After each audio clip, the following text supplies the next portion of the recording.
राधा राधा राधा श्री राधा राधा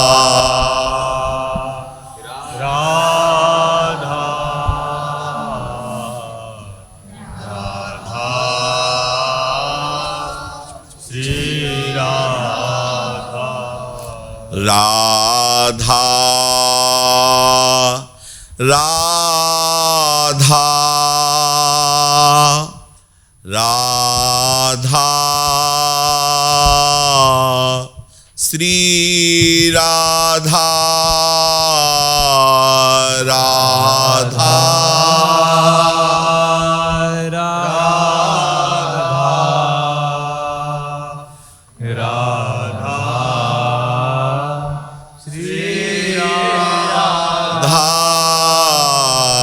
राधा राधा राधा श्री राधा राधा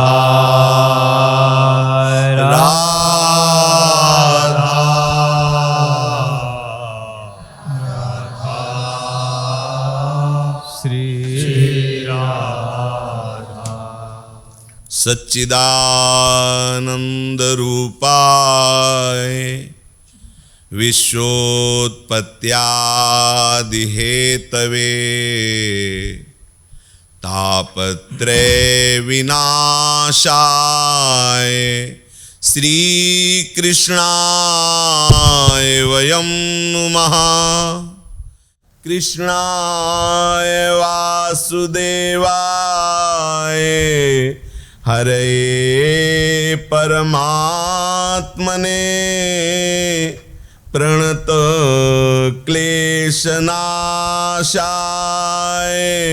गोविंदाय नमो नमः।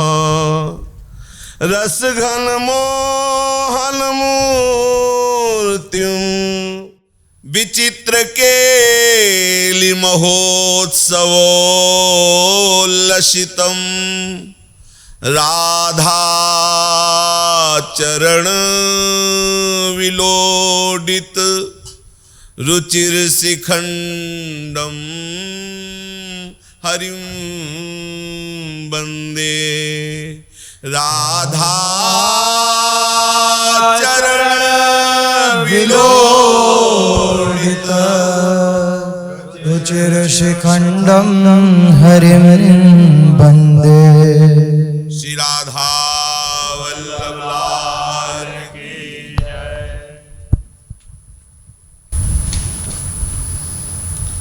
परम सच्चिदानंद घन प्रेमानंद स्वरूप युगल सरकार श्री श्यामा श्याम के चरणों का सतत चिंतन,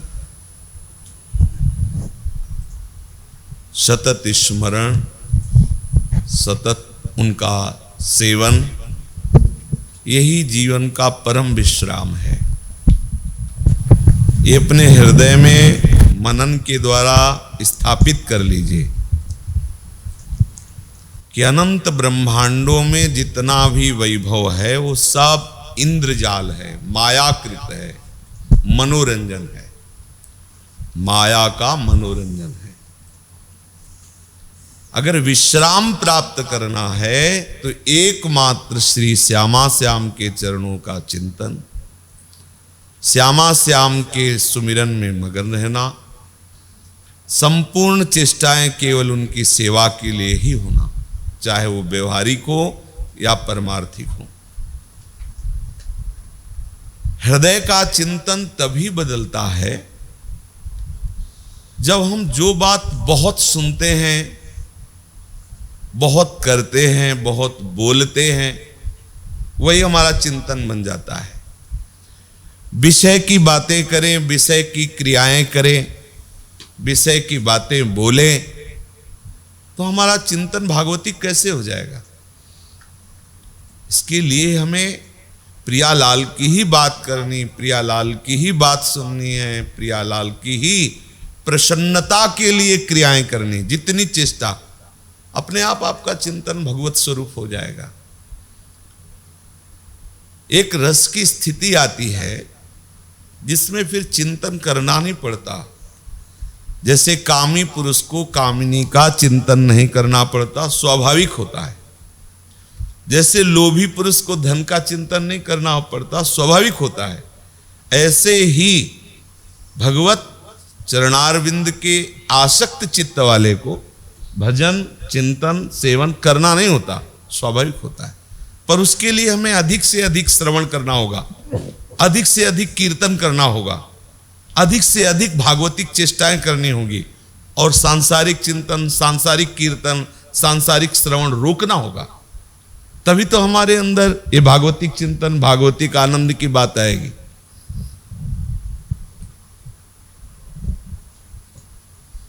प्रभु जब कृपा करते हैं तब हमें अवसर मिलता है सत्संग श्रवण का, भगवत सेवा का। नहीं तो माया ऐसी आकर्षणी मोहिनी है कि वो हमें लगाए रहती है सांसारिक चेष्टाओं में। ये बहुत बड़ा सौभाग्य है जो हमें प्रियालाल के सुमिरन के लिए, प्रियालाल के सेवन के लिए, प्रियालाल के चिंतन के लिए अवसर दिया गया है। हम चूके ना, नहीं तो मन पछताई है, अवसर बीते। ये जब समय निकल जाएगा फिर आपके हाथ कुछ लगेगा नहीं। मनुष्य शरीर है तो आप प्रमाद स्थिति, इधर उधर झांकता, इधर उधर की वासनाओं में फंस रहे हैं। फिर अन्य योनियों में जाके जहां आप निस्तार नहीं कर सकते हैं अपना, वो आप क्या कर पाएंगे? जो आपको ये दुर्लभ देह मनुष्य शरीर मिला है, ये संयमित होने के लिए मिला है, ये पूर्ण रूप से अनन्य होने के लिए मिला है, पूर्ण रूप से अंतर्मुख होने के लिए मिला है। अगर इसमें आप बहिर्मुख होकर विषय सेवन में समय व्यतीत कर देंगे तो फिर 83,99,999 जो योनियां हैं उनमें ऐसी कोई भी योनि नहीं है कि आप ऐसा साधन कर सकें जिससे आप अंतर्मुख हो जाएं, जिससे आप इस संसार से मुक्त हो जाएं, जिससे आप दुखों से मुक्त हो जाएं। चूकिएगा नहीं। बार बार संत महात्मा परमहंस जो करुणा के समुद्र हैं वो शास्त्रों में और अपनी वाणी से प्रायः संबोधन करते रहते हैं, पर हम पकड़ नहीं पाते, हम समझ नहीं पाते। अगर हम समझ जाएं तो हमें कुछ और सुहाई ही न दे। ये बैठा लीजिए हृदय में कि किसी व्यक्ति में आनंद नहीं है, किसी वस्तु में आनंद नहीं है, बैठा लीजिए। इसे बार बार रटिए मंत्र की तरह कि किसी व्यक्ति में आनंद नहीं, किसी वस्तु में आनंद नहीं है। आनंद आपका स्वरूप है, आनंद हमारे अंशी श्यामा श्याम है, पक्का समझ लीजिए। अगर आप देह भाव में फंस कर विषय सेवन करेंगे तो भगवान के होते हुए भी दुर्गति हो रही है, तो फिर आप इसी से समझ लीजिए भगवान तुम्हारे हृदय में है, भगवान सर्वत्र है, लेकिन दुर्गति रुक नहीं रही। संभल जाइए, सावधान हो जाइए। चलते हैं प्रभु की पावन बाल लीलाओं का श्रवण करते हैं, जो प्रेम महल की नींव है। बाल चरित्र प्रेम की नींव, कहत सुनत सब सुख की सीव। जो सुख चाहिए वो प्राप्त हो जाएगा इस चरित्र से। इस चरित्र के श्रवण से लाडली जू रीझ जाएंगी और अपने चरणों की दास्ता प्रदान करेंगी। प्रसंग चल रहा था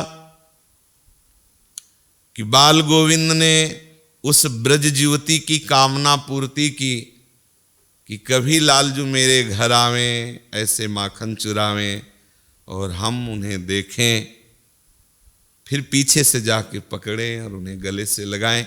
कल प्रसंग चला था। आज लालजू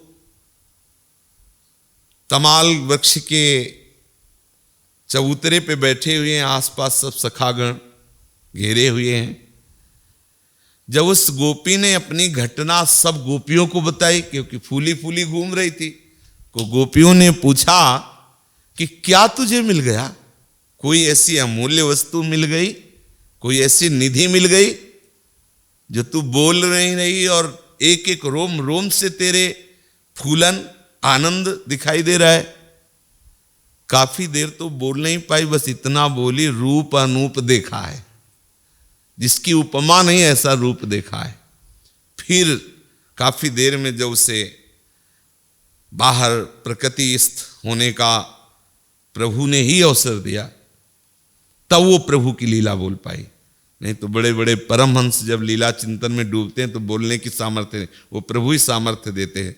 जैसे अघासुर प्रसंग में श्री सुखदेव जी समाधिस्थ होने जा रहे थे, फिर तत्काल उनको ध्यान आया कि 7 दिन में तो परीक्षित जी का अंतिम लीला होनी है, इसलिए समाधि से बाहर। ये लीलाएं ऐसी हैं जो बड़े बड़े परमहंसों को डुबो दें। तो ब्रज गोपी तो प्रेम मूर्ति है, प्रभु ने सामर्थ्य दी, वो बाहर होके जब लीलाओं का वर्णन किया कि नंद नंदन आए, जैसा हम चाहती थी वैसे ही चोरी चोरी आए, वैसे ही दरवाजा खुला रखा था, धीरे से खुला, आसपास देखा कोई नहीं, माखन चुराया। और जब उनकी दृष्टि खंभे के प्रतिबिंब पर पड़ी, तब सोचा कि ये चोर तो पहले से विराजमान है, तो सोचा इससे व्यवहार बना लिया जाए। तो कहा देखो, हमें चोर मत समझना, पहली बार हम आए हैं और हम तुम दोनों एक ही कार्य करते हैं, तो हम तुम मित्रता कर लेते हो, ऐसे माखन खवाते हैं, प्रतिबिंब खाता नहीं, गिर जाता है। तो बोले रूसो मत, बहुत मीठा मक्खन है, यदि आप नहीं पा रहे हो तो पूरी कमोरी आपके नाम, पर कहना नहीं। वो गोपी निहाल हो रही, इतने में हंस दिया और प्रभु भाग पड़े। अभी अधूरी चाह रह गई, अभी हृदय से नहीं लगा पाए। तो जितनी गोपी जन हैं, सबके हृदय में आकांक्षा हुई कि कभी मेरे भी घर आवे, सखाओं के साथ आवे, अकेले आवे, जैसी रुचि कभी आवे और हमें कृतार्थ करे। सघन कुंतल राशि मुख चंद्र पर बिखरी हुई है ऐसे कपोलों में, विशाल नेत्र, वो भी बंक। लालजू सीधे नहीं देखते, तिरछी चितवन से देखते हैं। मृदु बोलन, मधुस्रावी अधरों से हंसी, अमृतमयी हंसी, बड़ा ही लावण्य, लावण्य के सार, जैसे रूप की हद लाडली तो लाल लावण्य हद, लावण्य टपक रहा है मुखारविंद से। अपने ही श्रीअंग के श्याम रंग वाले तमाल वृक्ष के नीचे बैठे हैं। भावना करो, तमाल वन है, सुंदर तमाल का विशाल वृक्ष है, उसके सुंदर रज के बने हुए चबूतरे में जो गाय के गोबर से लिपा हुआ है, लाल बिहारी बैठे हुए, आसपास सब सखागन बैठे हुए, और लाल बिहारी मंद मुस्कुराते हुए अमृतमय वचन बोल रहे हैं। ऐसा सौंदर्य है कि जैसे भौरे पुष्प पर मड़राते हैं, ऐसे समस्त सखाओं के नेत्र लालजू की, कोई अलकों पर, कोई नेत्रों पर, कोई कपोल पर, ऐसे एकटक सब हेर रहे। लालजू बाल सुलभ चपलता युक्त कि ऐसा हम चोरी करने गए थे, बड़ा आनंद आया, सब लोग चलेंगे चोरी करने। हम ये बहुत विचार पूर्वक कह रहे हैं। सखाओं ने देखा, चिकुरम बहुलम विरलम भ्रमरम मृदुलम वचनम विपुलम नयनम अधरम मधुरम ललितम बदनम चपलम चरितम च कदानुभवे। आहा, कुंतल राशि वायु से हिल रही है, मानो नील कमल पे भौरे मड़रा रहे हो। ऐसे बहुत घुंघराले केस लालजू के, और केस कोई केस है, चिदानंद तत्व ही केस है। वचन मानो अमृत निकल रहा हो, नयन खिले हुए कमल कोश के समान, अरविंदाक्ष। नमः पंकज नेत्राय, नमस्ते पंकजांग है जो है, नमः पंकज मालिने। प्रभु पंकज नेत्राय है, बड़े ही सुंदर नेत्र, चंचल नेत्र, ललित बदन, चपल चरित्र। कैसा अनुभव हो रहा है सखाओं को, अपने प्रीतम श्री लालजू का। इनकी संगोष्ठी चल रही है, इतने में एक ब्रज सुंदरी आई, खिंची हुई सी, जैसे पुष्प की सुगंध से कोई भ्रमरी खिंची हुई चली आवे। सखाओं के मंडल में घिरे हुए सुंदर चबूतरे पर ऊंचे पर बाल गोविंद विराजमान है और संगोष्ठी चल रही है। वो तो देखते ही बेसुध हुई, क्योंकि प्रेम मूर्ति श्री लालजू प्रेम भाव में डूबी हुई गोपीजन, और कुछ समय पहले ही उसने उस गोपी से सुन रखा था कि वो आए थे हमारे घर में ऐसी सी चोरी की लीला की। स्मरण करके वो पुलकित हो रही है। वो सोच रही कि ये श्री कृष्ण यदि हमारे घर में आवे तो हमें कितना सुख मिलेगा। लगा कि कुछ बोल रहे हैं। प्रथम करी हरि माखन चोरी, ग्वालिन मन इच्छा करी पूरन, आप भजे ब्रज खोरी, ग्वालिन मन इच्छा करी पूरण, आप भजे ब्रज खोरी। प्रथम करी हरि माखन चोरी, प्रथम करी हरि माखन चोरी। हरि ने जो प्रथम माखन चोरी की वो सखाओं को बताया और कहा मुझे बहुत सुख मिला जब उस गोपी ने मुझे जान लिया और मैं भगा, तो उस समय जो मुझे सुख मिल रहा था वही सुख तुमको घर से चुरा कर माखन खा के भगना है, ऐसा खेल रचना है।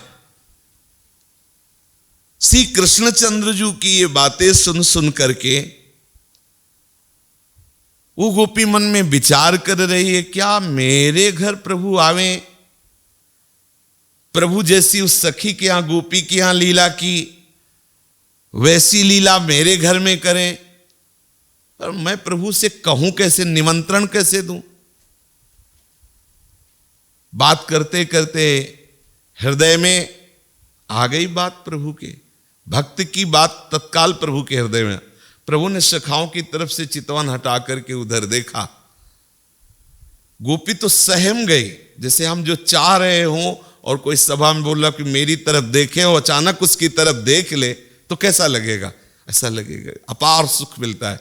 एक बार उड़िया बाबा जी के यहाँ रास हो रही थी, श्री राम शर्मा जी कर रहे थे और अपने बनारस से आए थे नए नए, तो रास में बैठते थे जाके। तो एक लीला में श्री ठाकुर जी महाराज नौका चलाने वाले बनते हैं और श्री जी अपनी सखियों के साथ पार होने की लीला, तो लालजू कहते हैं कि आपको पार होना तो चरण धुला लीजिए, ऐसा कुछ लीला में था, चरण धोने की शर्त शायद लालजू ने ही रखी थी कि अगर आपको पार होना है तो आप चरण धुलवा लीजिए। तो जब लालजू चरण पखार रहे थे और श्री जी विराजमान थी और स्वामी जी पद गा रहे थे, तो अपने मन में एकदम लालसा हुई कि ये चरणामृत अगर लालजू के हाथ से मिले तो आपको सत्य कहते हैं। इतना सोचना हुआ कि लालजू की ग्रीवा ऐसे हुई और ऐसे इशारा किया। अब सोचो उस समय कैसा लग रहा होगा, जब नजदीक गए तो ऐसे ले बाबा पिए। अब ये तो बाहरी दृश्य है ना, वो अपार सुख होता है जब अपनी अंतर की मांग सामने पूर्ण होती है। फिर यहां तो प्रभु साक्षात अंतर्यामी है ही, गोपी की तरफ देख करके मानो संकेत किया कि हम तुम्हारी बात सुन ली है, तुम्हारी जो चाह है उसकी हम पूर्ति करेंगे। मन में है विचार करत हरि, ब्रज घर घर सब जाऊं, गोकुल जन्म लियो सुख कारण सबके माखन खाऊं। मन में यह विचार करत हरि, ब्रज घर घर सब जाऊं, गोकुल जन्म लियो सुख कारण सबके माखन खाऊं। बाल रूप जसुमती मोहि जाने, गोपिन मिली सुख भोग, सूरदास प्रभु कहत प्रेम सो, ये मेरे ब्रज लोग। बाल रूप जसुमति मोहि जाने, गोपिन मिली सुख भोग, सूरदास प्रभु कहत प्रेम सो, ये मेरे ब्रज लोग। श्री लालजू महाराज जो गोपी के मन में है वही निश्चय किया और अपने सखाओं के साथ गए। सखा ने कहा कि मेरे में हिम्मत नहीं पड़ रही है कि मैं घर जाऊं। एक बार हम सब दरवाजे में रहेंगे और तुम सफलतापूर्वक चोरी करके आओ तो हमें विश्वास हो जाएगा कि हम पिटेंगे नहीं। मान लो हम गए फंस गए, एक बार आप जाओ इस घर में सफलतापूर्वक चोरी करके आओ माखन की।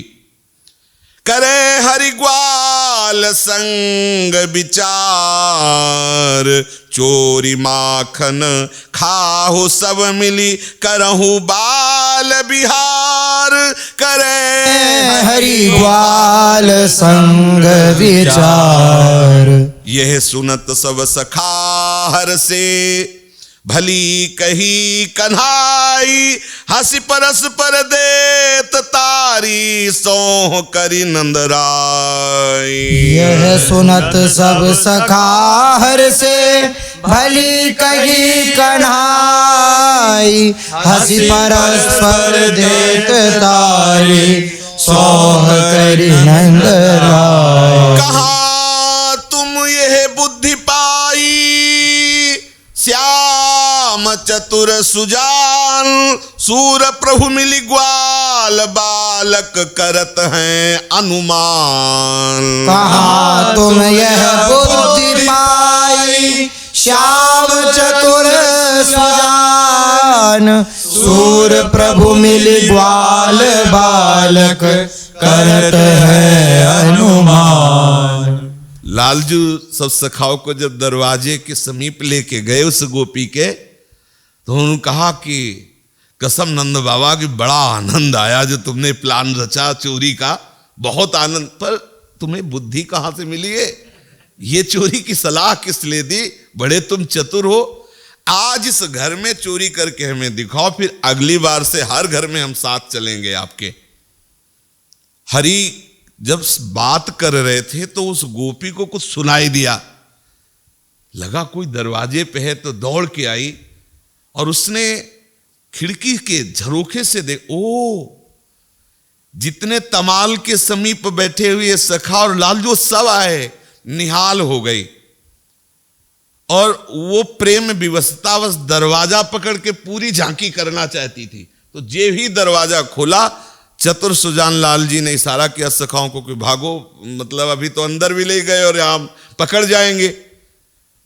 दरवाजे में गोपी को देखकर देखी फिरे हरिग्वाली दुआरे, देखी फिरे हरिग्वाल द्वारे। सखाओं से कब सब चलो, सखा बोले देखो फेल हो गए ना, अंदर ले जाते तो पिट जाते। बोले फेल नहीं हुए, तुम देखो इसी के घर में चोरी करेंगे। सखाओं को दूर ले गए और बोले इन लताओं के पास तुम बैठो। तब एक बुद्धि रची अपने मन, गए नांगी पिछुआरे, देखी फिरे हरिग्वाल दुआरे। तब एक बुद्धि रची अपने मन, गए नांगी पिछवारे, देख फिर हरिग्वाल दुआरे। जब सखा सहित श्री लालजू दरवाजे से जाने लगे तो उसने कहा हाय मैं तो बड़ी अभागिन हूं, ये क्या चूक हो गई। रूप दर्शन के लोभ से मैंने सब बात बिगाड़ दी। मेरी जैसी कामना थी उसको पूर्ण करने के लिए सखाओं के संग अब क्या करूं। एकांत में जाकर के वो कमरे में बैठ के सोच रही है और लालजू महाराज पिछवाड़े से के आगे दरवाजे पे ये है तो पीछे से चढ़ के दीवार फांद के घर में अंदर आए। अब अब गांव की दीवारें कोई 2-3 फ्लोर थोड़ी होती है, गांव की दीवारें रज की ऐसे दीवारें, बहुत वो छप्पर पड़े ऐसे वास होते थे। सूने भवन कहूं को नाही, मनुयाही को राज, भाड़े धरत उघारत मूंदत, दधि माखन के काज। सूने भवन कहूँ को नाही, मनुयाही को राज, भाड़े धरत उघारत मूंदत, दधि माखन के काज। अब जब कूदे तो आवाज आई, कूदने में आवाज होती है ना श्री चरणों की। तो गोपी निकली, देखा कि नीलमणि का बिल्कुल सांस भी नहीं सुनाई देनी चाहिए नीलमणि को, अब हमारी पूरी लीला का दर्शन कर वो छुप गई। लालजू पूरे घर में आसपास देखा, कोई सोचा कि गोपी बाहर निकल गई होगी हमारे मिलने के लिए, घर अकेला, अब हमारा ही राज है। अब हर बर्तन को श्री लालजू देख रहे, पकड़ करके उसे खोलते हैं, और अगर ताजा दही दिखाई देता है तो कुछ पाते और कुछ फैला देते हैं। ऐसी लीला श्री लालजू महाराज कर रहे। रे निजमाई धर्यो हो गोरस, पर्यो श्याम के हाथ, ले ले खात अकेले, आपुन सखा नहीं को साथ। रैन जमाई धर्यो हो गोरस, पर्यो श्याम के हाथ, ले खात अकेले, आपुन सखा नहीं को साथ। कोई सखा तो साथ है नहीं, ले लेकर के पा रहे हैं। अब यहां से हाथ सने हुए, ऐसे मुख सना हुआ है। गोपी को लगा ये शोभा छोड़नी नहीं चाहिए, दर्शन करनी चाहिए। बहुत धीरे से चली, पर उसके चरणों के नूपुर बज गए। तो आहट सुनी जुवती घर आई, देखो नंद कुमार, सूर श्याम मंदिर अंधियारे, निरखति बारंबार। आहट सुनी जुवती घर आई, देखो नंद कुमार, सूर श्याम मंदिर अंधियारे, निरखति बारंबार। लालजू ने ज्यों ही नूपुरों की ध्वनि सुनी, और वो लालजू की आहट सुनकर के शोभा देखने आ रही थी, कैसे माखन खा रहे। बड़े बड़े माट रखे थे, उन्हीं के बीच में छुप गए लालजू। अंधियार अब तो व्याकुल हो गई कि मेरे से गलती पे गलती होती जा रही। वो आराम से पा रहे थे सुखपूर्वक, पर मेरे चलने की ध्वनि उनके कान तक गई और वो भाग गए। ऐसा वो सोच करके वो विकल होकर खोज रही है किधर गए, और वो वहीं छुपे हुए हैं। अंधियारे घर श्याम रहे दूरी, अब ही मैं देखो नंद नंदन, चरित भयो सोचती झुरी। अंधियारे घर श्याम रहे, पुली पुली चकित होती अपने जी, कैसी है यह बात, मटकी के ढिग बैठी रहे, हरि करें आपनी घात। पुनि पुनि चकित होती अपने जी, कैसी है बात, मटकी के ढिग बैठी रहे, हरि करें आपनी घात। अब उसको तो था कि लालजू बाहर चले गए, लेकिन वो वहीं थे। जब नजदीक गए तो लालजू को लगा किसने मुझे देख लिया। वो जो छुप रहे थे वो छुपना बंद कर दिया, प्रकट हो। और उसने देखा दोनों अपनी अपनी घात में। गोपी ने देखा, मैं तो समझ रही थी बाहर चले गए, तो यहीं माट के पास बैठे हैं, अब क्या करें। अब गोपी अपने मन के भाव को छुपाती हुई कहने लगी, लाला कैसे तुम यहां कैसे। लालजू ने सोचा अब इसका क्या उत्तर दे हम, कि हम यहां कैसे। तो लालजू ने कहा कि ये तेरा घर है क्या। तो उसने कहा क्यों, मेरा घर क्यों नहीं, मेरा ही तो है। बोले अरे चल ये तो मेरा घर है। लालजू ने कहा। गोपी ने कहा कैसे कैसे तुम्हारा घर कैसे। लालजू ने कहा गोपी सो के उठा था तो मुझे लगा मेरा ही घर, इसीलिए मैं आ गया। तो गोपी ने कहा चलो मान लिया आपका घर है, अपने घर में ऐसा उपद्रव करना चाहिए, ये सब क्या कर रहे हो? तो लालजू ने कहा कि मुझे भूख लगी थी, सोचा कि मैया को बुलाऊं, पर जब दृष्टि गई माठ पे तो देखा चींटियां हैं, तो सोचा मैया को बुलाएंगे, वो आएंगी, चींटियां निकालेंगे, समय लगे, इसलिए हम ही पहले चींटियां निकालना शुरू कर रहे हैं। सकल जीव जल थल के स्वामी, चींटी दई उपाय, सूरदास प्रभु देखी ग्वालिनी, भुज पकड़े दो आए। सकल जीव जल थल के स्वामी, चींटी दई उपाय, सूरदास प्रभु देखी ग्वालिनी, भुज पकड़े दो आए। चराचर के स्वामी हैं, इनको क्या संकल्प करते ही चींटियां रेंगने लगी माठ पे।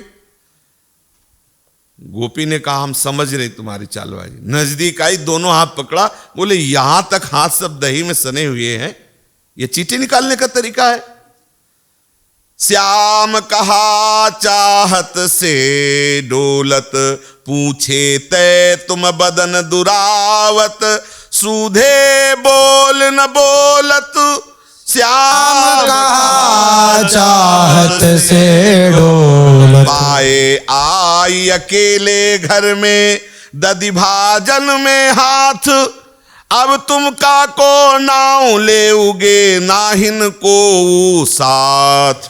पाए आई अकेले घर में, दधि भाजन में हाथ, अब तुम का को नाव ले उगे, नाहिन को साथ। मैं जान्यो यह मेरो घर है, ता धोखे मैं आयो, देखत हो गोरस में चींटी, काढ़न को करनायो। मैं जान्यो यह मेरो घर है, ता धोखे मैं आयो, देखत हो गोरस में चींटी, काढ़न को करनायो। कितना अपार सुख उस गोपी को मिल रहा है, दोनों हाथ ऐसे पकड़े हुए। लालजू से पूछ रहे कैसे आ गए तुम? बोले हमें पक्का लगा गोपी सही मानना कि ये मेरा ही घर है। ठीक है, अपने घर में इतने इतने हाथ ही ऐसे। बोले जब चींटी ऊपर दही में उतर आ रही थी, मैं ऐसे रखता, चींटी अंदर जाती, खबो खबो के चींटी निकाल रहा था। चलो मान गई, चींटी निकाल। ये यहां से दही सला हुआ है। तो बोले इतने में मक्खी परेशान कर रही थी, अब वो एक हाथ से माठ पकड़े हुए थे, मक्खी बार बार परेशान, तो ऐसे ऐसे किया तो सब लग गया। आहा, सुनी मृदु बचन निरखी मुख शोभा, ग्वालिन मुरि मुस्कानी, सूर श्याम तुम हो अति नागर, बात तिहारी जानी। सुनि मृदु वचन निरखी मुख शोभा, ग्वालिन मुरि मुस्कानी, सूर श्याम तुम हो अति नागर, बात तिहारी जानी। उस गोपी ने हृदय से लगा लिया, बोले बहुत सुजान चतुर हो, तुम्हें कोई फंसा नहीं सकता, हम तुम्हारे हृदय की बात। जो हृदय में गोपी के था, लालजू ने वैसा ही सुख प्रदान किया।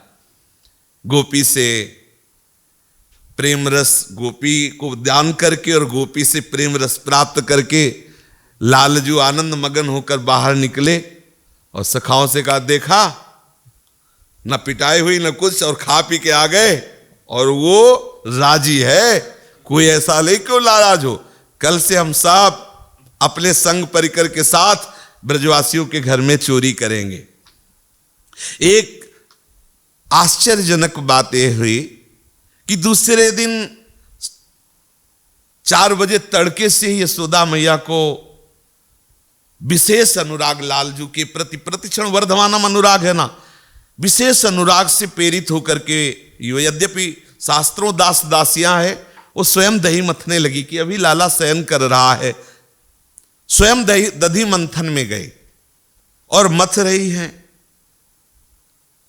यहां एक बात ध्यान देना है कि आराध्य देव की सेवा स्वयं करनी होती है। ऐसी परिस्थिति है कि आप नहीं कर सकते, शरीर बीमार है या कुछ ऐसा, अलग बात है। नहीं, अपने आराध्य देव की सेवा स्वयं करनी चाहिए, दूसरे से नहीं करवानी चाहिए, ये सिद्धांत है। जैसे अम्बरीश जी महाराज, यदि उनकी दिनचर्या देखो तो वो इतना भी बर्दाश्त नहीं किए कि छोटी रानी उनकी थोड़ी भी सेवा पोछा लगा दे या पात्र मार्जन कर दे, अपने ठाकुर की सेवा अपने हाथ से। मानो इसी सिद्धांत को पुष्ट करते हुए यशोदा मैया अपने लाल बिहारी को सुख पहुंचाने के लिए दधि मंथन कर रहे हैं प्रातःकालीन बेला। हजारों दास दासियां हैं। अब दूसरी बात, सेवा कैसे करनी है। यानि यानि ह गीतानि तद्बाल चरितानि च दधि निर्मंथने काले स्मरंती तान्य गायत। ध्यान दीजिए एक एक बात पर। अपने आराध्य देव की सेवा, प्रधान सेवा स्वयं करनी चाहिए। दास दासियों को तो अन्य काम में यशोदा जी ने लगा दिया और लाला के सुख के लिए स्वयं मक्खन निकालने के लिए मंथन कर रहे हैं। सेवा कैसे करनी है, बोले यानी यानी गीतानि तद बाल चरितानि च। प्रभु ने अभी तक जो जो बाल चरित्र किए हैं उन चरित्रों का गायन करते हुए, उनका चिंतन करते हुए, स्मरण करते हुए, दधि निर्मंथने काले स्मरंती तान्य गायत। दो बातें, उन लीलाओं का चिंतन करते हुए, उन लीलाओं का गायन करते हुए प्रभु को सुख पहुंचाने के लिए वो सेवा कर रहे हैं। ये उपासना का सूत्र है। आपकी प्रातः से लेकर शयन तक जो भी दिनचर्या है वो अपने आराध्य देव को सुख पहुंचाने के लिए होना चाहिए। कोई भी चेष्टा हो आराध्य देव के सुख के लिए हो। दूसरी बात, कोई भी चेष्टा बिना स्मरण के नहीं होनी चाहिए, चाहे वो भगवत सेवा क्यों ना हो। ध्यान रखना, स्मरंती और तान्य गायत, दो बातें हैं। ये हमने अपने गुरुदेव भगवान में प्रत्यक्ष देखा है। अपने लोगों के पास बहुत बड़ी वस्तु है, लेकिन मूर्खता के कारण हम उस वस्तु को सुखद नहीं समझ रहे। कैसे बताए, चरम अवस्था की उपासना, चरम अवस्था का रस। श्रीमद चतुरासी जी कह दी, एक ही पद याद है तो 24 घंटे एक ही को गुनगुनाओ, वो लीला प्रकट कर देगा। 84 पूरी याद हो तो कहना क्या, एक ही पद काफी है, एक पंक्ति काफी है, एक अक्षर काफी है। श्याम श्यामा प्रगट प्रगट अक्षर निकट। श्री जी के पात्र मार्जन कर रहे हैं, श्री जी को स्नान करा रहे हैं पद गायन करते हुए, साथ में स्मरंती। ये शुद्ध उपासना का स्वरूप है। शरीर से सेवा, वाणी से लीला गायन और मन से स्मरंती, स्मरण करते हुए। क्षौमं वासः पृथुकटि तटे बिभ्रति सूत्र नध्रम पुत्र स्नेह स्नुत कुच युगम जात कंपम च शुभ्रूः रज्ज्वाकर्ष श्रम भुज चलत कंकणों कुंडले च स्विन्नं वक्तं कबर विगलन मालती निर्ममंथ। कैसी अद्भुत शोभा है। स्थूल कटिभाग में सूत से बांधकर रेशमी लहंगा पहने हुए हैं। यहां शिक्षा दे रहे कि उपासक पवित्र वस्त्र धारण करे। भगवत सेवा में पवित्र वस्त्र, विरक्त है तो फटे चिथड़े चाहे हो, लेकिन पवित्र हो, धुले हुए साफ पवित्र वस्त्र हो। और हृदय में क्या है, पुत्र स्नेह की विकलता। बड़ा रसमय स्वरूप है। आराध्य देव को संपूर्ण अंतःकरण में जब आप बैठा लोगे ना, तो आप विकल रहा करोगे अंदर से। वो होता है, वो कभी कभी विकलता जब नहीं रोकी रुकती, प्रकाशित होती है, तब कोई जान पाता है कि ये यहां स्थित है। और चूंकि वात्सल्य भाव से युक्त है मैया, तो मैया के स्तनों से दुग्ध की बूंदें टपक रही हैं, लाला के स्नेह भाव से, वात्सल्य से।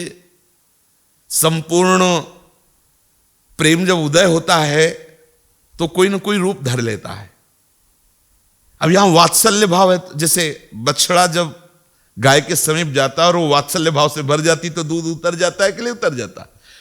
ये जब अनुराग प्रकट होगा, जिसके प्रति अनुराग प्रकट होगा, जहां जिस भाव से सेवा होती है वो भाव आ जाएगा। जैसे आप सहचरी भाव के हैं तो संपूर्ण स्वामिनी की सेवा की दक्षता स्वयं आ जाएगी। आपके हृदय में पढ़ना नहीं पड़ेगा कि कैसे सेवा, संपूर्ण दक्षता स्वयं च सकला कला सुकुशली कृता डा कदा, बस ईमानदारी से कोई सेवा में लगे। अब मैया दास दासिया सेवा करती, बहुत ही सुकुमारी यशोदा मैया है, ब्रज की महारानी है, नंद की अर्धांगिनी है, कोई ऐसा थोड़ी कि गांव गली की सब सेवा करने वाली हो। तो बाहें थक रही हैं रस्सी खींचते समय, हाथों के कंगन कानों के कर्णफूल हिल रहे हैं, प्रातःकालीन बेला लेकिन पसीने की बूंदें, क्योंकि अत्यंत सुकुमारी है। चोटी में जो मालती के पुष्प हो गिरते जा रहे हैं, विशाल भौहें हैं, दही मंथन करते हुए लाला के प्रेम में डूबी हुई है। वो प्रातःकालीन मेला पर मैया की सेवा थी, लाला को जगाना, जागो लाल प्रातःकालीन बेला हो गई, उठो, आदि आदि। सुधी नहीं है तो मंथन में लगी।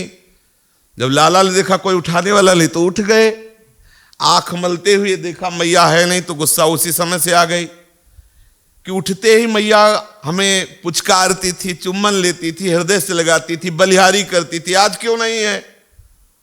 घर घर शब्द सुनाई दे रहा है। वैसे ब्रज में प्रातःकालीन घर घर शब्द ही होता था, घर घर। कहीं गौशाला से गाय दुही जा रही, कहीं दही मंथन, प्राय अधिकतर पूरे ब्रज में यही घर घर शब्द गूंजता था। अब 9 लाख 10 लाख उनकी, 8 लाख उनकी, तो अब घर घर, और वहां बड़े बड़े मटकों में दही मंथन। ये आज लाला को सुनाई दिया कि घर घर शब्द घर में हो रहा है इस समय, मैया है नहीं तो लगता है आज मंथन मैया कर रहे, तो देखा मैया मत रहे, गुस्सा आ गई मन में कि प्रातःकालीन बेला पे हमें दुलार करने का अवसर तो आप मंथन कर रही, यद्यपि उन्हीं के लिए मंथन कर रही। सुबह सुबह कलेवा मिलता था, उसको मंथन में लगी हुई है। नजदीक गए मां के पास, ताम स्तन्य काम आसाद्य मदनंतीम जननीम हरि गृहीत्वा दधि मंथानम निषेधत प्रीति बावहन। गए और मथानी पकड़ लिया, अब मंथन नहीं करोगी आप। मैया ने देखा आ गए, आज तो उठा भी नहीं पाई, अपने आप उठ करके आ गए। मथानी रोक करके, यद्यपि ये मथानी रोकना यशोदा मैया के हृदय में और आनंदवर्धन करना है, और कहा मां मुझे बहुत भूख लगी हो, हमें दूध पीना है, दुग्ध पान कराओ। मैया ने वात्सल्य दृष्टि से लाला की तरफ देखा, लाला अनुमति का इंतजार नहीं कि गोद में चढ़ गए। तमंक मारूढ़ मपाययति स्तनम स्नेह स्नुतम सस्मित मीक्षति मुखम अतृप्त मुत्सृज जवेन सायया उत्सिच्य माने पयसी त्वधिश्रिते। गोद में चढ़ गए जब लाला, तो वैसे ही वात्सल्य स्नेह की अधिकता से बूंदें टपक रही थी माता के वक्षा स्थल से। लालजू को वो अग्रभाग स्तन का देकर पिलाने लगी और लालजू आनंद पूर्वक पीने लगे। मैया को अपार सुख हो रहा, और लालजू भी वो रोष जो हुआ था न जगाने का वो भूल गए। इतने में अंगीठी पर दूध चढ़ा हुआ था, दूध में उफान आने लगा, और मैया की दृष्टि गई कि दूध में उफान आ रहा है। ओ, ये दूध तो लालजू को बहुत प्रिय है। जन्म जन्मांतर से हर वस्तु लालजू की सेवा में आने के लिए तरसती है, और दूध को लगा कि आज मुझे अवसर नहीं मिलेगा सेवा का, क्योंकि मैया के दुग्ध पान करके तृप्त हो रहे हैं, तो उसको लगा इससे अच्छा है आग में गिर जाओ। क्या करे, अब ये आग हम नहीं सह सकते कि हमें आज सेवा में। और मैया के सामने वो अग्निदाह करना चाहे अपना, तो ऐसी वात्सल्य में मैया कैसे करने देंगी। मैया ने देखा कि दूध जो है उफान करके आग में गिरना चाहता है। मैया दयार्द हो गई कि नहीं नहीं, तुम्हें अग्निदाह नहीं करना पड़ेगा। और जब कोई कार्य जल्दी होता तो उसमें विचार नहीं होता। अचानक दृष्टि गई, दूध में उफान आ रहा था तो लाला को ऐसे ठेल दिया। जल्दी पहुंचना है ना, वो आप विनय थोड़ी करने की, लाला थोड़ी देर रुको, दूध इतने में तो दूध उबल जाए। ऐसे ही धक्का मारा लालजू को नीचे। वैसे शुरुआत से ही गुस्सा थे, अभी तो दुग्ध पान करके थोड़ा गुस्सा उतरी थी, मैया भागी दूध उतारने के लिए। श्री लालजू महाराज को क्रोध आ गया। संजात कोपहा स्फुरितारुणाधरम संदस्य दद्भिर दधिमंत भाजनम भित्वामृषा सुदृशदस्य मनारहो जघास हयंगवमंतरम गतः। लालजू ने आगे बढ़कर के जो सिल के ऊपर बट्टा होता है उस बट्टा को उठाया और जो जिसमें मंथन कर रही थी बड़ा सा उसको फोड़ दिया, पूरा दे और भी 2-4 जो माट थे सब फोड़ दिए। ओठ कांप रहे हैं, नेत्रों में गुस्सा है, दांत से पीस कर ऐसे ओठ दबाए हुए लालजू, सब मटके फोड़ डाले। अब मैया उधर दूध उतार के आ रही, इधर पूरा आंगन सफेद, सब मटके। जब देखा कि मैया आ रही है तो बनावटी आंसू ऐसे करके और अकेले में गए और पुराना माखन जिसमें रखा रहता था उस कमरे में जाके माखन खाने लगे। यशोदा जी ने देखा कि सब मटके चूर चूर हैं, पूरा दही आंगन में फैला हुआ, समझ गए सब मेरे लाला की करतूत है। और वो है कहाँ? हंसते हुए मैया ने विचार किया है कहाँ देखे, तो देखा ढूंढने पर पता चला कि उल्टे उखल को उल्टा करके ऐसे उसके ऊपर खड़े होकर जो पुराना मक्खन है ऐसे छीकों पर रखा हुआ वो सब निकाल रहे, बंदरों को ऐसे फेंक रहे हैं और स्वयं खाते जा रहे हैं, ऐसे फैलाते जा रहे हैं। और थोड़ा हयंगवम चौर्य विसंकिते क्षणम, ये बहुत अद्भुत शोभा है। चौर्य विसंकिते क्षणम, चोर शंका से युक्त होकर जब देखता है और उसमें भी भय रहता है, भययुक्त चोर जब शंका से युक्त होकर देखता, ऐसे नेत्र है, चौकन्ने होकर के भयभीत भी है और देखते जा रहे कि मैया तो नहीं आ रही। मैया ने धीरे से, जहां लाला देख नहीं सकता था उस तरफ से गई और पीछे से जाकर के उनको एकदम पकड़ लिया। जे भी पकड़ा तो मैया की पकड़ बहुत प्रेम भरी थी, उनको ऐसी संभावना नहीं थी। लाला ने झटका मारा और उखल से कूद गए। मैया ने एक हाथ में छड़ी उठाई और कहा अब तो बहुत नटखट हो गया है, वैसे भी तेरी नटखटता की पूरे ब्रज में बातें फैल रही हूं, मैं सुन रही बात तो देख लिया, तू रुक जा। ओहो, बड़े बड़े तपस्वी जन अपने मन को सूक्ष्म करके, पवित्र करके, शुद्ध करके जिनमें प्रवेश करना चाहते हैं और नहीं करा पाते। ध्यान कीजिए, मन को सूक्ष्म करके, पवित्र करके, शुद्ध करके लगाना चाहते हैं, नहीं लगा पाते हैं पूर्ण रूप से। उन भगवान को पकड़ने के लिए यशोदा जी जा रही। कैसे जा रही? फूलमाला लेके नहीं, छड़ी लेके, मारने की भावना ऐसे दिखाते हुए छड़ी लेकर जा रही है। अब मैया का स्थूल शरीर और लाला तो लाला ही है, पर लाला उतना ही दौड़ते जितना पीछे मैया भागती आवे। ये भी ध्यान रखना, जब कोई उपासक भगवत प्राप्ति के लिए चलता है तो प्रभु उतने ही दूरी बना के रहते हैं जितने में उसकी आशा न टूटे। जिस समय आप अगर सच्चे उपासक हो, जिस क्षण निराश होने लगोगे उसी क्षण कोई ना कोई ऐसा आनंदमय आकर्षण आएगा कि आप उत्साहित होकर चल दोगे। ये जीवन भर का अनुभव बता रहे। जब कभी पर जो ईमानदारी से भगवत मार्ग में चलता है, अगर विषय सेवन के द्वारा आप अपना आनंद वर्धन करने की भावना रखते हैं तो फिर आपको अनुभव में नहीं आएगा। लेकिन अगर ईमानदारी से भगवत प्राप्ति के मार्ग में चलते हैं और कभी ऐसा हुआ कि आपको निराशा लगती है तो आप ये देखना, आपको निराश नहीं होने, किसी न किसी महापुरुष के रूप में, किसी न किसी स्वप्न के रूप में, किसी न किसी आनंद की घटना के रूप में आके फिर आपको संभालेंगे। फिर भागो, पर बनाए रखेंगे दूरी। कब तक? जब तक आप हार नहीं जाओगे। अब मैया हार गई। स्थूल नितम, स्थूल शरीर, नंद रानी है और ये लाला है, ये तो ठुमुक ठुमुक के भागते जा रहे। मैया अरे रुक जा रुक जा, पसीना पसीना हो रही, हफती जा रही, थकती जा रही है। मैया की चोटी में गुथे हुए फूल गिरते जा रहे हैं, मानो मैया के चरणों में पुष्प गिर रहे कि बलिहारी है, कोई इनके लिए चले पकड़ने के लिए तो बलिहारी है। आप जान नहीं रहे, यदि आप भगवत प्राप्ति के लिए चल रहे तो बड़े बड़े वीतराग परमहंस और बड़े बड़े देवता आपको नमस्कार करते हैं। उनका आशीर्वाद, उनका प्यार, उनका दुलार, उनका सम्मान आपके लिए सुरक्षित है, पर आप जान नहीं पा रहे। एक समय आएगा कि आपको ऐसा अनुभव में आएगा। सुंदरी यशोदा जी को जब लालजू ने देखा कि बहुत थक गई है मैया, तो लालजू पकड़ में आ गए। एक एक बात को समझो। उद्वीक्षमाणम भय विवलेक्षणम हस्ते गृहीत्वा भिषयन्त्य वागुरत। और मैया ने देखा कि लाला भयभीत हो रहा है, छड़ी फेंक दी।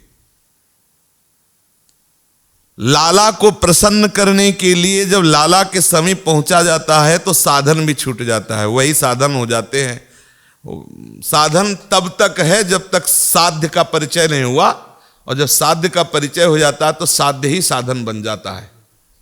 जैसे प्रेमी जनों की भाषा की, हमारे श्यामा श्याम ही साधन है और हमारे श्यामा श्याम ही साध्य है, कुछ और रह ही नहीं जाता, मैंपन नहीं रह जाता, इसलिए आराध्य देव ही साधन हो जाते हैं।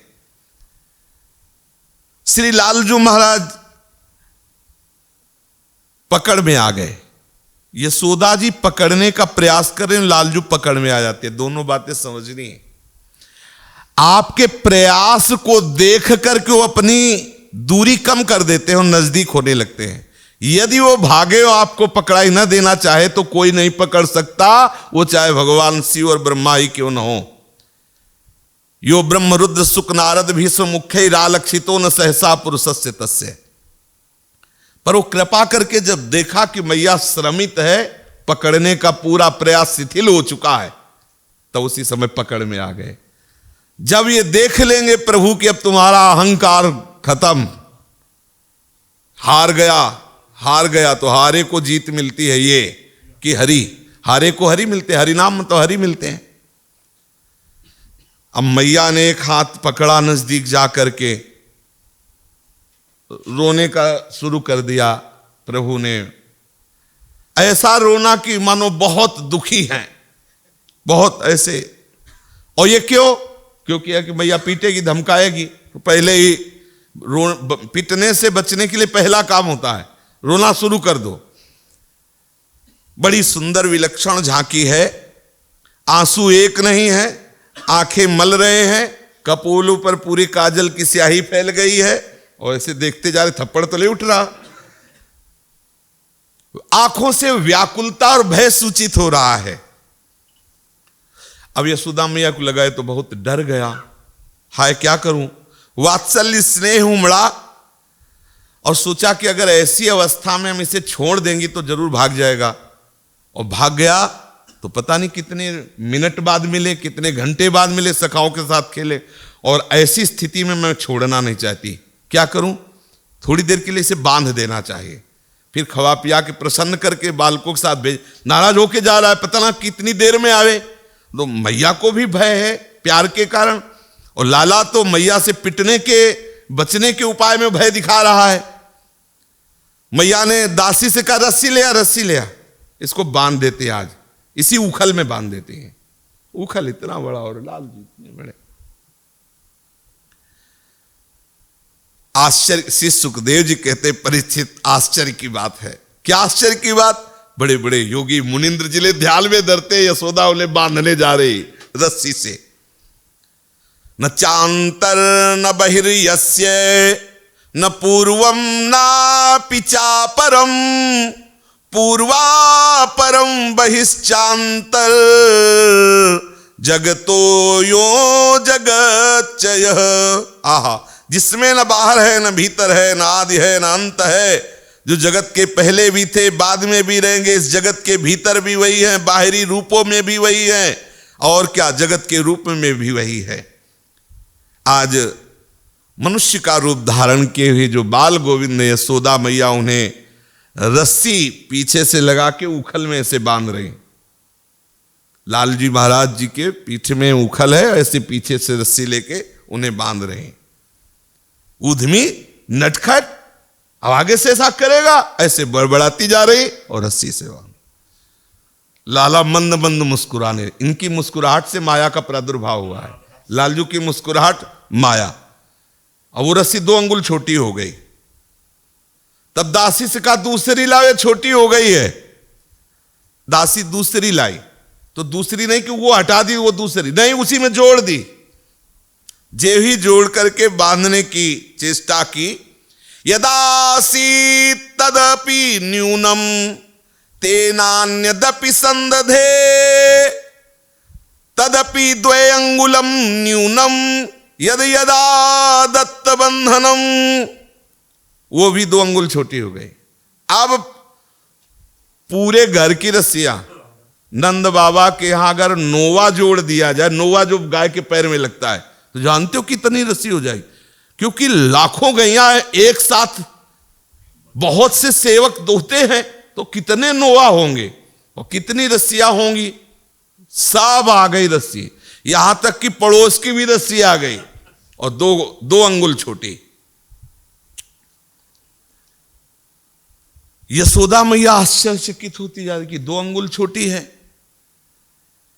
यदि कोई साधक अपने गुणों के द्वारा प्रभु को बांधना चाहे तो प्रभु ये सूचित कर रहे कि उनका बंधन तुम्हारे गुणों के द्वारा नहीं हो सकता। भाई हम जितेंद्रिय हैं, ब्रह्मचारी हैं, दीपदिष्ट हैं, ऐसा वैसा, एक एक चर्चा में सब बात आपको सुनने को मिली हो। कई बार आपसे कहा है कि केवल दुर्गुणों से बचने के लिए हम ये साधन कर रहे हैं, हमें भगवत प्राप्ति उनकी कृपा से होगी। हमें इस बात का अभिमान नहीं करना चाहिए कि हम ब्रह्मचारी हैं तो मुझे भगवत प्राप्ति हो ही जाएगी। अगर ऐसा हो तो कई बार चर्चा में कहा, जो नपुंसक हैं बेचारे, उनको तो प्रभु गले लगा ले। भाई जन्म से ब्रह्मचर्य हैं, ऐसे कितने पक्षी फलाहारी हैं, भगवान उनको मिल जाए। कितने जलाहारी, वायुहार, प्रभु मिलते हैं तो केवल 2.5 अक्षर प्रेम के पढ़े सो पंडित हो। जो प्रभु से मिलना चाहते हैं, और वो भी प्रभु की कृपा से, कि नाथ मेरे में तो बल नहीं है, सबय अंग गुणहीन हो, ताको यतन न कोई, एक किशोरी कृपा ते जो कछ होए सो होए। रस्सी 2 अंगुल कम हो गई। यशोदा मैया लाला की बार बार कमर को देखती है कि है तो उतली, लाला की कमर कितनी होगी, इतनी होगी, छोटे से लाला है। और वैसे भी जब 9 किशोर हैं तो उनकी कमर कैसी है। महाप्रभु हरिवंश चंद्र जो वर्णन करते हैं, श्याम संग राधिका रास मंडल बनी, कट के हरि, प्रभु को कर, प्रभु जैसे ही हरिवंश, प्रभु हंस कट के हरि, दूरीकृत मदन मद मत्त गजगामिनी, श्याम संग राधिका रास मंडल बन। प्रभु कैसे बोले, जैसे सिंह की कमर, सिंह आगे से और पीछे की एकदम पतली कमर। और अभी तो बाल गोविंद है, बहुत ही पतली कमर, लेकिन बहुत सी रस्सी लग गई, सारी घर की रस्सियां। एवं स्वगेह दामान यशोदा संदध्यत्यपि, संपूर्ण घर की गोपी नाम सुस्मयंती नाम स्मयंती विस्मिता भवत। गोपियां भी अपने अपने घर से रस्सी ले आई और जोड़ दी, और विस्मय में हो रही कि यार लाला की कमर क्या है, कमरा है, जितनी रस्सी डालते जाओ सब। अब असफलता देखकर गोपियां भी हंस रही, यशोदा मैया भी हंस रही, गोपियों की तरफ देख रही कि ये क्या हो रहा है। भगवान श्री कृष्ण देख रहे कि अब एक को रस्सी नहीं बची, साधक का कोई बल नहीं बचा।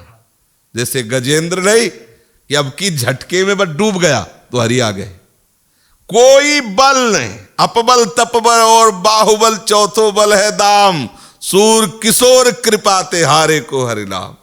और ये देहाभिमानी जीव ऐसे नहीं मानता है, ये जब तक जो है हाँ ये परास्त नहीं होता तब, अगर इतनी भी जगह है तो अपना मैंने किया, अहंकार विमूढ़ आत्मा करता हम, मैं कर लूंगा, फलाहार रह लूंगा, ऐसा कर, कुछ नहीं होना, उनकी कृपा से होना है। असद आचरण मत करो, भगवद आश्रित रहो, उनकी प्रसन्नता की बाट जो होते रहो। इसे जो बाट जो होता है, दरस बिन दुखन लागे नैन, जब से तुम बिछुरे पे प्यारे कबो न पायो चैन। ऐसे भगवत प्राप्ति का मार्ग अलग है। ये जो मनमानी आचरण है ना, ये भगवत प्राप्ति वाले मसाद। हरि गुरु चरण सेवा अनुसर, वो अत्यंत दैन्य होकर के वो मार्ग में विकलता बढ़ती, एकांत में प्रभु से रोते, बाहर गंभीर रहते, कोई जान न पावे कि हम भक्त हैं, कोई जान न पावे हमारी कितनी प्रीति है। जब देखा कि मैया थक गई है, पसीने से लथपथ है और अब बंधन के लिए कोई रस्सी नहीं बची है, तो जानते हो क्या हुआ? अपने आप बंध गए। जब प्रभु देख लेंगे, कब देख लेंगे? दो बातें हैं, आपका परिश्रम पूर्ण और कृपा की बाट जो हो रहे, दो बातें होनी चाहिए। आपका परिश्रम भजन साधन चल रहा, लेकिन इसका बल नहीं है, बल है प्रभु की कृपा का, वो अपने आप मिल जाएंगे, ध्यान रखना। तो कहते जब उनकी कृपा से ही होना है तो फिर हम क्यों कुछ करें? तो ईमानदारी की बात है, कुछ करने की जरूरत नहीं है। बोले बंद हाथ से भजन, कुछ करने की जरूरत नहीं है। कुछ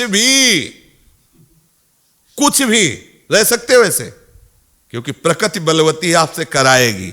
जब कराएगी तो फिर ये करो वो मत करो, फिर भी निषेध लागू। वैसे भगवत प्राप्ति के लिए कुछ करने की जरूरत नहीं। तो बोले कैसे प्राप्ति होगी? जब कुछ नहीं करोगे, अर्थात कर्ता भाव रहित हो जाओगे तो आपको स्वरूप का बोध हो जाएगा। ये बड़ा सूक्ष्म विषय। जिस दिन आप कर्ता भाव रहित होंगे उसी दिन और जहां अपने स्वरूप का बोध हुआ वहां भगवत तत्व का बोध हो जाएगा। जब कुछ किए बिना नहीं रह सकते हो तो ये मत करना, ये करना, फिर आ गया, लागू हो गया। तो ये करना जो है वो किस लिए है? जो आप नहीं करना चाहिए उससे बचिए, इसलिए ये कीजिए। आपका काम तो कृपा से बन जाएगा। मोक्ष मूलम गुरु कृपा, भगवत कृपा। जब हरि ने देखा कि यशोदा मैया के पास बांधने के लिए कोई रस्सी नहीं रह गई और वो थक गई है, हार गया प्रभु, हार गया। हर उपाय करके प्रीतम हार गया, न मेरे मन बस में है और ना लायक रह गया हूं। तो उसी समय सर्वलोक महेश्वर प्रभु कृपा करके भक्त के हृदय में स्फुरित हो जाते हैं, आनंद वर्धन करने। और जब तक साधन पक्ष अहम पूर्वक होता तब तक जलना होता है। अनुभव करके देख लो, साधन पक्ष हठ पूर्वक होगा तब तक जलना होगा, बार बार आपको गिरना होगा। वो गिरना ही आपके लिए उठना होगा, क्योंकि उस गिरने में आपको लगेगा हार गया, हार गया। अब क्या बल? आप गौर से अंतर में देखिए, जब आपको कोई प्रणाम करता है, जब आपको कोई भागवतिक वस्तु कृपा का कुछ भी स्वरूप, तो आप तत्काल अपने को देखते हैं कि 10 दिन से जो फलार रहे हैं ना, उसी कारण है ये जो हम इतने दिनों से ब्रह्मचर्य है ना, उसी का फल है। आप कभी नहीं देखते कि भगवत कृपा का। अगर देखेंगे तो आपका सतत साधन चलता रहेगा, आप वस्तु को प्राप्त। ये जो साधन में आपके विक्षेप आता है उसका कारण होता है अहम, और उस अहम में इतनी बड़ी गंदगी है कि वो आपको भगवत प्राप्ति नहीं होने देगा। विमूढ़ता छाई हुई है, वो आपको परेशान करती रहेगी।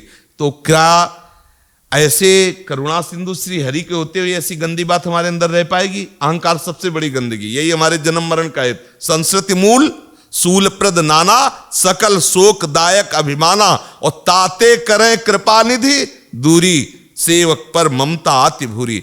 हर पहुंचे हुए उपासक से आप मिलो तो एक ही शब्द बोलेगा, कृपा। और सत्य कहते हैं। जब अंदर से झांक के देखते हैं तो जब बहुत प्रयास करके देखा वो बात नहीं बनी, कृपा से जब रोए और उनकी कृपा हुई तो बात ही गायब हो गई, मतलब उसकी धरा ही नहीं रह गई। बड़ा मतलब, इसीलिए बड़े बड़े महापुरुषों के जब जीवन चरित्र पढ़ो या उनसे मिलो, उनके अनुभव सुनो, तब ये केवल कृपा, तो हार जाता है उपासक। प्रभु बंध गए, प्रभु बंधन में आ गए। परम स्वतंत्र प्रभु एवं संदर्शिता हिंग हरिणा भृत्यवश्यता स्ववसेनापि कृष्णेन यस्येदं से स्वरं वसे। ब्रह्मा इंद्रादि बड़े बड़े ईश्वर कोटि के जो महापुरुष है ये प्रभु के अधीन है, लेकिन परम स्वतंत्र प्रभु अपने भक्तों के अधीन है। भृत्यवश्यता, हरिणा भृत्यवश्यता, हरि कैसे? अपने दासों के अधीन है। अहम भक्त पराधीन। अब इससे बड़ा सम्मान क्या हो सकता है? इससे बड़ा त्रिभुवन में कोई सम्मान है? बोले स्ववसे नापि कृष्णेन यस्येदम से स्वरम बसे। जो बड़े बड़े ईश्वर कोटि के महापुरुष हैं, बोले कौन? बोले जैसे ब्रह्मा जी, शंकर जी, देवराज इंद्र जी आदि, ये हमारे प्रभु के अधीन हैं। और वैसे हमारे प्रभु हरि भृत्यवश्यता, अपने दासों के अहम भक्त पराधीनो अस्वतंत्र इव। इससे बड़ा कोई सम्मान हो सकता है? इससे बड़ा कोई मान हो सकता है कि मैं हरिदास हूं, मैं प्रियालाल के चरणों का दासत्व स्वीकार करने वाला हूं? इससे बड़ा कोई लाभ हो सकता है? पर वो मूढ़ता के कारण ये समझ नहीं पाते हरि कितना अपने जन पर प्रेम करते हैं। कृष्णेन यस्येदम सेश्वरम बसे, ईश्वरों को अपने अधीन करने वाले महाईश्वर श्री कृष्ण हरिणा भृत्यवश्यता, वो अपने दासों के अधीन होते हैं, प्रेमी भक्त के अधीन हो जाते हैं। आहा, श्री सुखदेव जी विकल हुए जा रहे हैं ये लीला देख के, और उस आनंद विकलता में कह रहे नेमं विरिंचो न भवो न श्रीरप्यंग संश्रया प्रसादम लेभिरे गोपी यत्तत्प्राप विमुक्तिदात। मुक्तिदाता मुकुंद से जो अनिर्वचनीय कृपा प्रसाद यशोदा जी को मिला, वो ना ब्रह्मा को मिला, ना आत्मस्वरूप भगवान शंकर को मिला, न वक्षा स्थल पर विराजमान लक्ष्मी जी अर्धांगिनी है उनको भी नहीं, न ब्रह्मा को मिला, न शंकर को मिला, न अर्धांगिनी लक्ष्मी जी को नहीं मिला। नहीं मिला जो कृपा प्रसाद से यशोदा जी को मिला। प्रसादम लेभिरे गोपी यत्तत् प्राप विमुक्तिदात। आहा, नायम सुखापो भगवान देहिनाम गोपिका सुतः ज्ञानिनाम चात्मभूतानाम यथा भक्ति मतामिहि। ये जो गोपिका नंदन है, ये जो ब्रजेंद्र नंदन है, ये लालजू महाराज हैं, ये तपस्वियों के लिए, ज्ञानियों के लिए, कर्मकांडियों के लिए सुलभ नहीं है। किनके लिए सुलभ? बोले अनन्य प्रेमी, अपने दासों के लिए सुलभ है। जो अनन्य प्रेमी जन है, जो अन्य आश्रय त्याग करे, एकमात्र प्रभु के चरणों का आश्रय लिए हुए प्रभु का नाम जप करते, प्रभु के चिंतन मनन में आप ये मत सोचो कि आप एकांत में जल रहे हो, कष्ट सह रहे हो, कोई देख नहीं रहा, प्रभु देख रहे हैं। और आप खुद कहोगे अपने मुख से कि जो हमने किया बहुत थोड़ा किया, जो मिला वो बहुत बड़ा मिला। तो धैर्य रखिए, समय का इंतजार कीजिए। जिस दिन मेघ बरसेंगे ना, उस दिन डूब जाओगे, भींज जाओगे। और ये श्याम मेघ बरसेंगे, बदरिया बन गई है, बस बरसना बाकी है। हाँ, बस तुम मोर बन जाओ। मोर अभी तय तोर में लगे हो, अभी मोर ले। मेघ का रसास्वादन कौन करता है? मोर। हमारे मेघ श्याम का रसास्वादन मोर बन के करो। मोर केवल श्याम सुंदर मेरे, केवल प्रियाजू मेरी। ज्ञानिनाम चात्मभूतानाम यथा भक्ति मता। बड़े बड़े ज्ञानियों के लिए, कर्मकांडियों के लिए, तपस्वियों के लिए ये हमारे लालजू महाराज सुलभ नहीं है, जैसे सुलभ भक्तों के लिए, प्रेमियों के लिए है। अब यशोदा मैया लालजू को उखल में बांध देती हैं और वहीं आसपास की सेवा परिचर्या में कि देखती भी रहेंगी, बंधा भी रहेगा, थोड़ी देर बंधने के बाद फिर से दुलार करेंगी, खवाएं पियाएंगी, अपनी सेवा में लग गई। शेष चर्चा आगे। श्री राधा वल्लभ लाल की जय। जय जय श्यामा, जय जय श्याम, जय जय श्री वृंदावन धाम। जय जय श्यामा, जय जय श्याम, जय जय श्री वृंदावन धाम। पावन राधे तेरो नाम, पावन राधे तेरो नाम, पावन राधे तेरो नाम।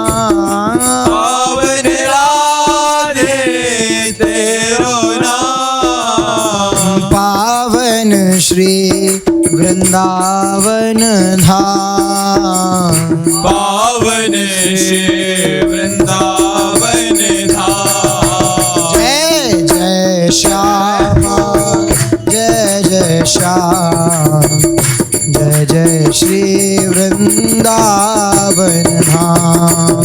जय जय श्यामा जय जय श्याम, जय जय श्री वृंदावन धाम। मेरी श्यामा मेरो श्याम, मेरी श्यामा मेरो श्याम, मेरी श्यामा मेरो श्याम, मेरी श्यामा मेरो श्याम। मेरो श्री वृंदावन धाम, मेरो श्री वृंदावन धाम। जय जय श्याम जय जय श्याम, जय जय श्री वृंदावन धाम। जय जय श्याम जय जय श्याम, जय जय श्री वृंदावन। श्री राधा जय हो राधा राधा, राधा राधा राधा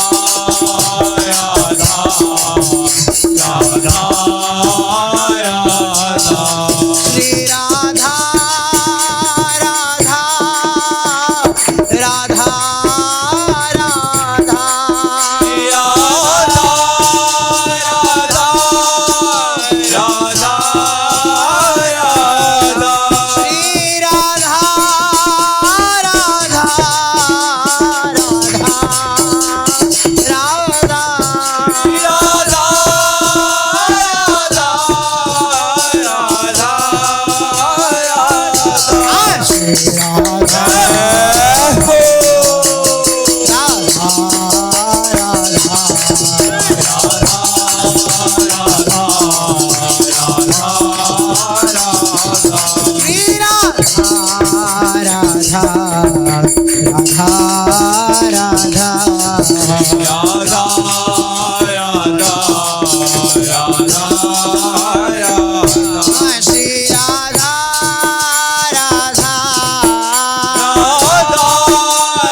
श्री राधा राधा राधा राधा, श्री राधा श्री राधा राधा श्री राधा राधा राधा राधा,